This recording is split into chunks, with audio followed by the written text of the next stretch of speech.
Now this is my happy place.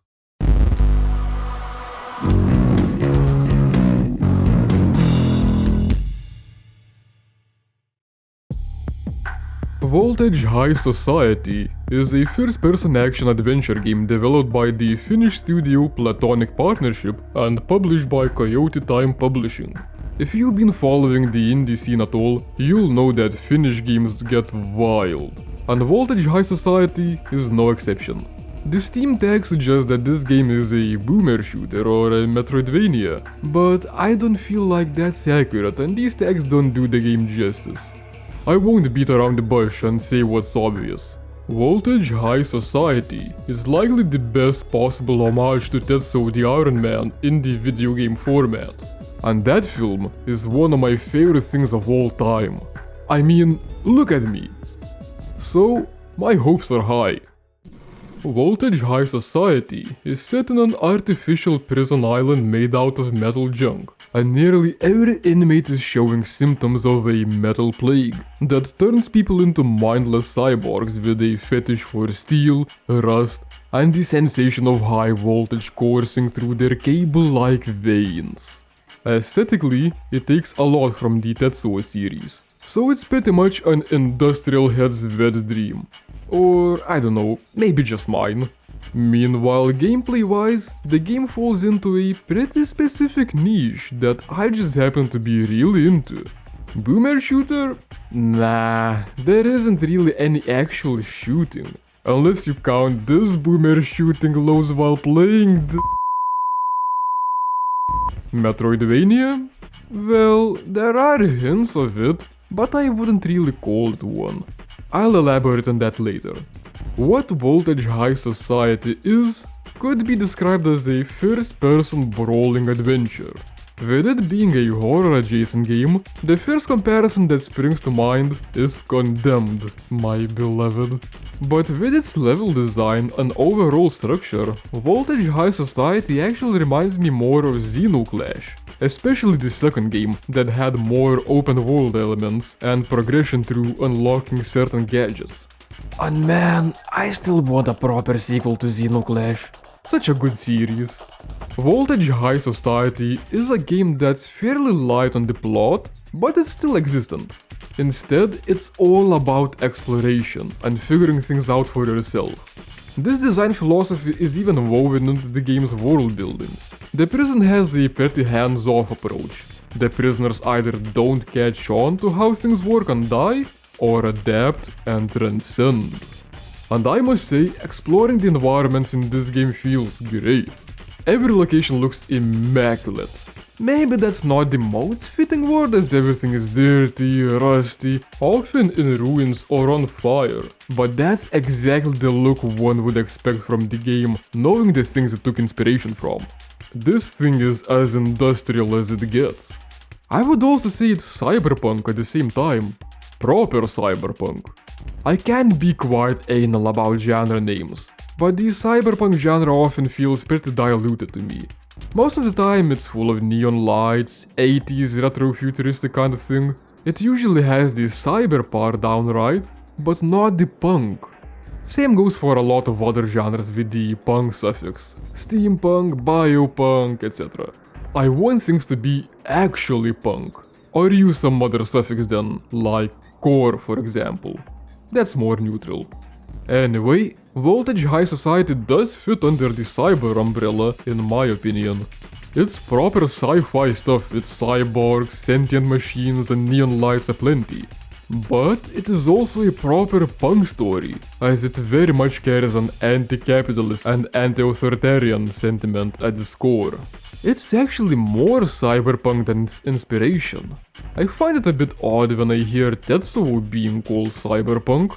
At least I personally imagine cyberpunk settings to be more futuristic, while Tetsuo films just have some fantastical elements placed into a present-day world. Actually, now that I think of it, Voltage High Society feels more like an aftermath of a Tetsuo film, because those tend to end in a near-apocalyptic event. I could gush about the setting and the presentation for a good while, but I'll have time for that later. Let's talk about how the game actually plays. I played the early access version of this game back in 2023, and I must say that it definitely improved since then. Voltage High Society is first and foremost about exploration, so you'll be doing a lot of running around, jumping over obstacles, and looking for hidden passages. Naturally, movement is important for that, and it feels nice and smooth in this game. The combat takes the second place in terms of importance, and while I expected a bit more of it in this kind of game, what was here was quite nice. Naturally, weapons aren't allowed in a prison, so you have to resort to your bare knuckles while being handcuffed. There is an occasional construction hammer or a glass bottle that you can pick up, and just listen to that maniacal laugh when you do. I love it.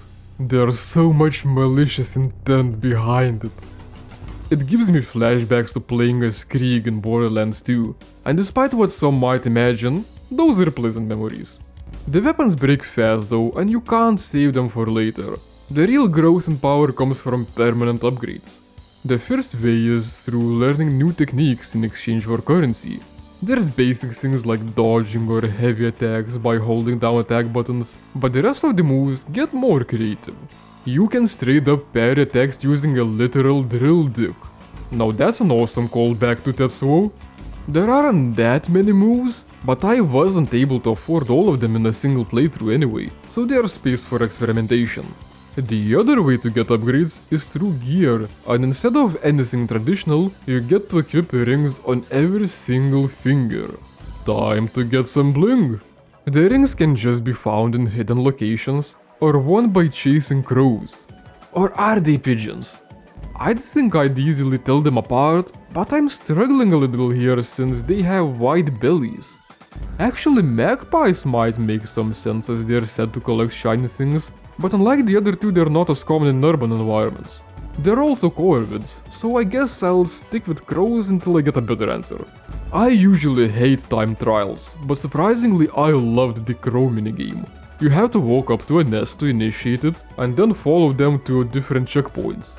It starts off easy, but as the game progresses, it requires you to scout out the locations more and use more powers at your disposal. It slightly scratched me that itch that Neon White left. That game would be permanently on my hard drive if it had a custom level editor. These rings you can get give passive stat boosts, so I ended up putting multiple damage increasing rings on one hand to make a mean left hook. That's stronger than any weapon you can get. It's just a bit of a shame that I haven't really found more rings than I had fingers throughout the whole game, because it would have been interesting to have some choice in character building or switching rings for different situations. There aren't that many enemy types to fight, but every single one has something unique to offer. There are of course basic schmucks, but then there are guys with shields, sentient turrets in hard to reach places, self-detonating drones, or these huge monstrosities that barrage you with plasma projectiles. Those are better avoided altogether. The combat is pretty simple and straightforward, but every single enemy needs a slightly different approach. For example, there are these fuse box crabs that need to be electrocuted first. Things like that really help keep the encounters feeling fresh. There are actual boss fights too, and I really like that instead of them just having huge health pools or the fights being completely reliant on memorizing their attack patterns, every boss fight actually has a unique gimmick that you have to figure out, so you have to outsmart them rather than overpower them.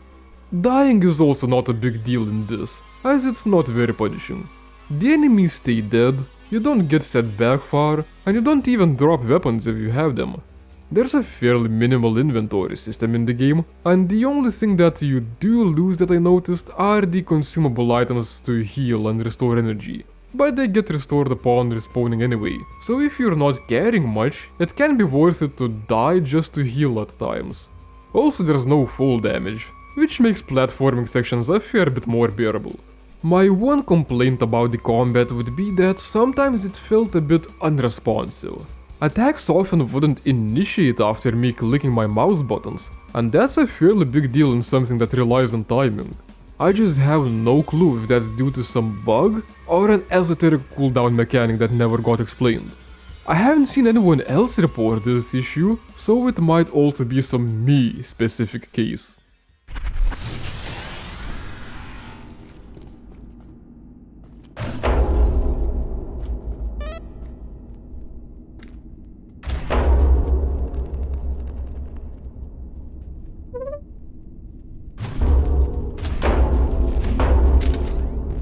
And coming back to the exploration side of things, there's still the Metroidvania debate.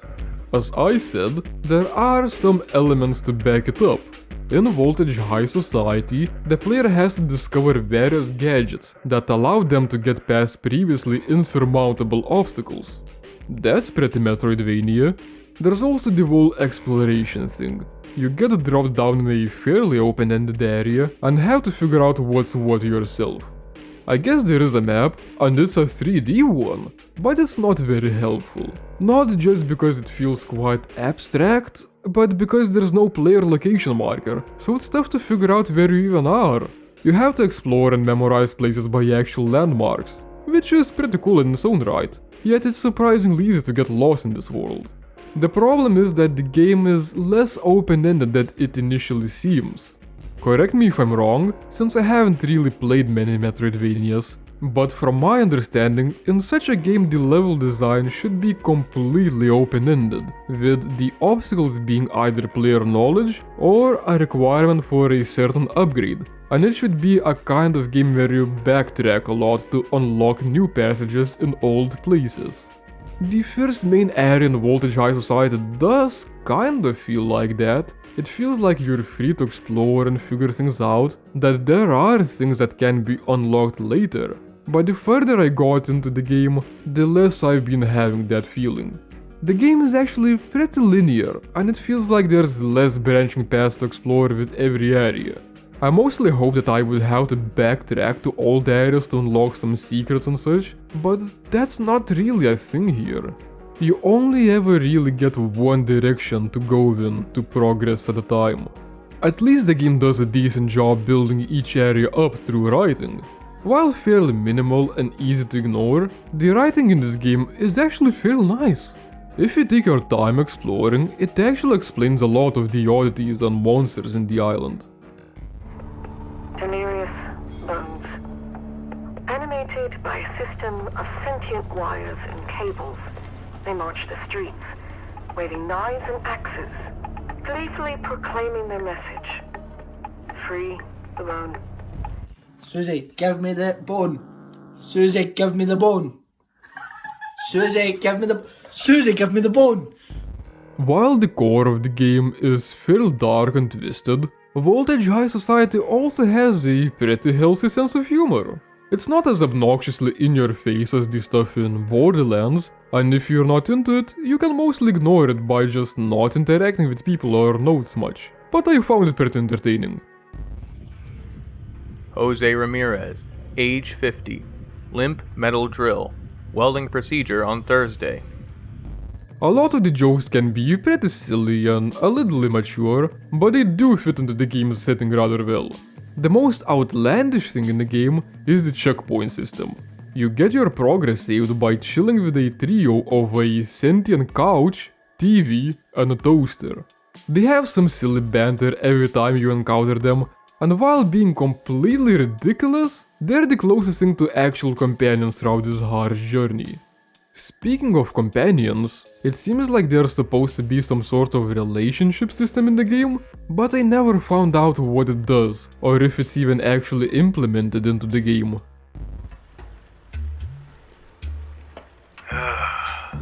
Leaving this message now in case someone else is checking the laptops too. I've done this for 2 years now, and can confirm, none of these fucking machines have porn on them. No!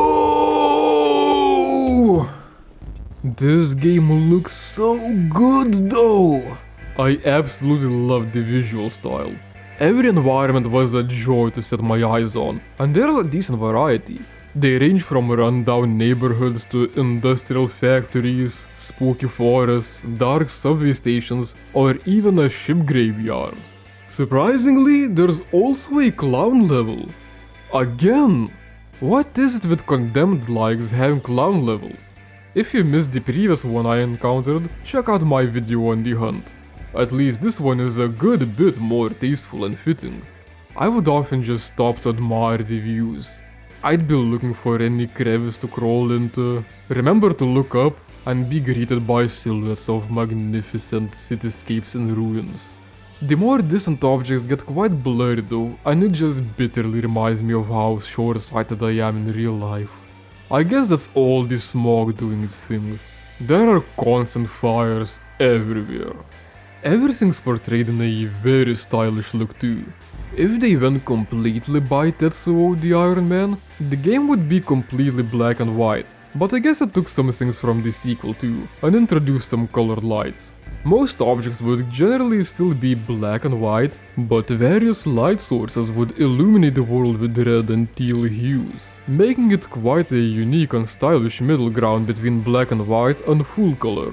I still think the harsh black and white look of the first Tetsuo is absolutely wonderful, and despite now hating the old video I made about the Tetsuo films and how negative it was, I stay true to my opinion and still consider the first film vastly superior.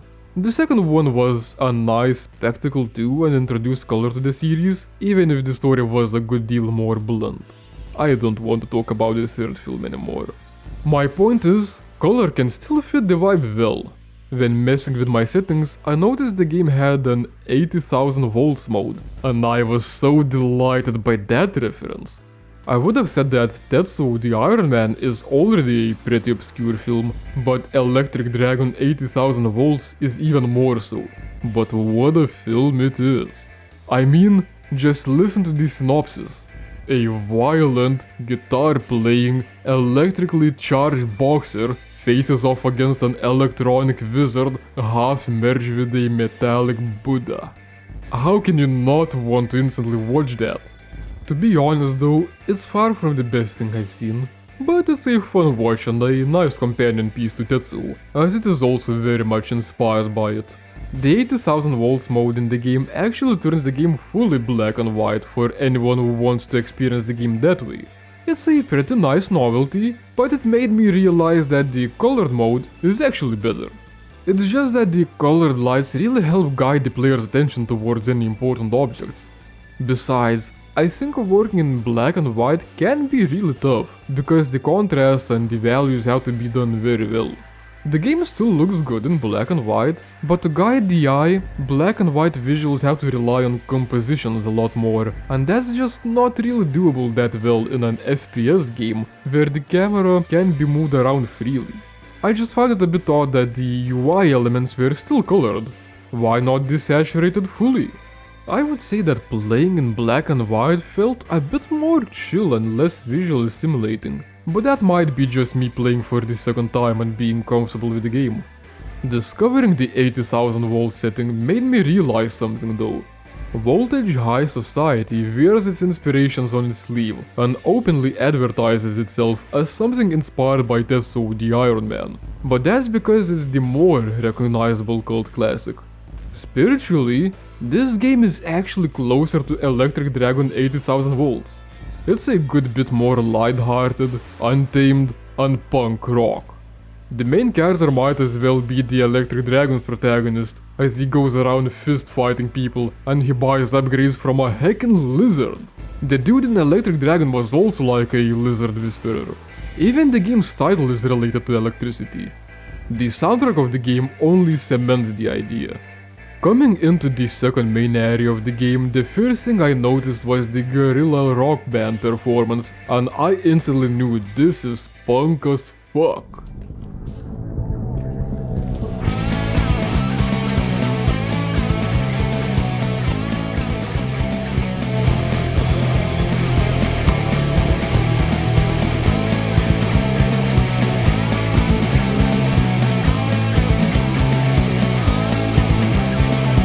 There are of course more industrial beats too.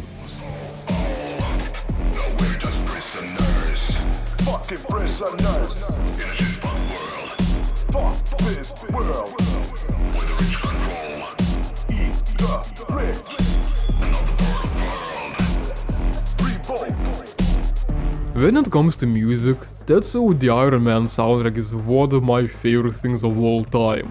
The whole film was like one big weird music video, and it's some of the best industrial music I've heard in my life. I remember reading this anecdote that Chuo Ishikawa was told to make the soundtrack sound metal, but he interpreted that a bit too literally and ended up collecting a bunch of metal junk to use as percussion, or even using a metal cutter saw as an instrument. It doesn't get more industrial than that. I find it interesting how Chuo Ishikawa's live band, their Eisenrost, despite having a full range of instruments, refer to themselves as a metal percussion unit, but they do have 3 percussionists playing at once and only one of them plays traditional drums. With such an esteemed inspiration, it feels like any homage has big shoes to fill, and it's not an easy act to follow. While the soundtrack in Voltage High Society didn't have quite the same vibe, it did pretty well in its own right. During regular exploration, the soundscape would mostly consist of electronic drones, and it's very fitting for such a desolate setting.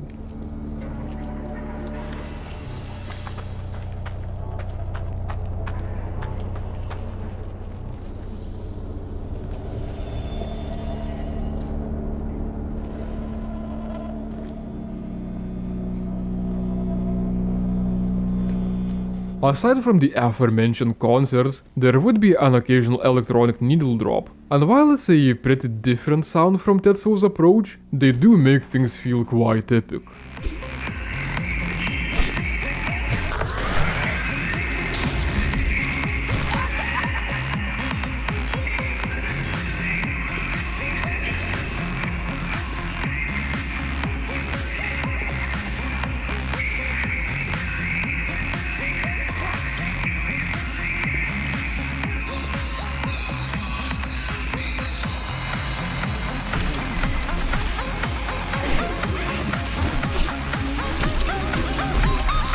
The track that I ended up enjoying the most was quite a bit more chill and reminded me of something almost tribal.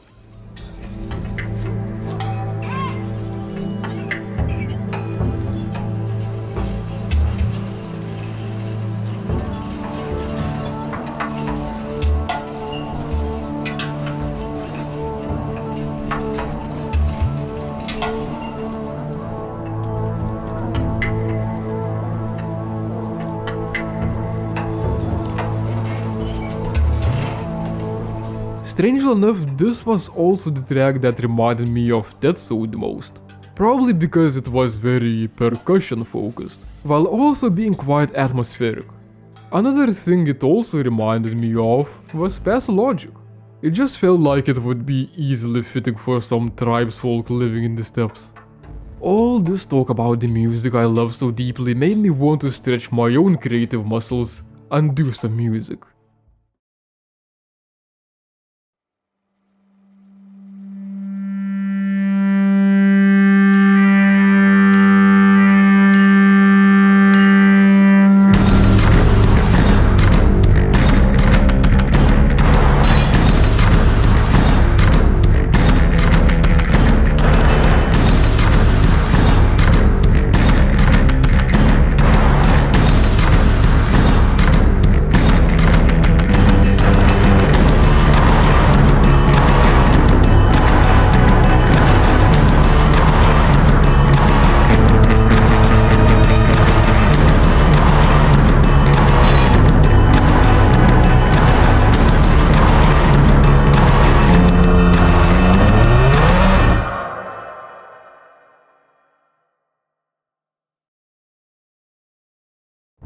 Phew, that was a nice exercise over the weekend.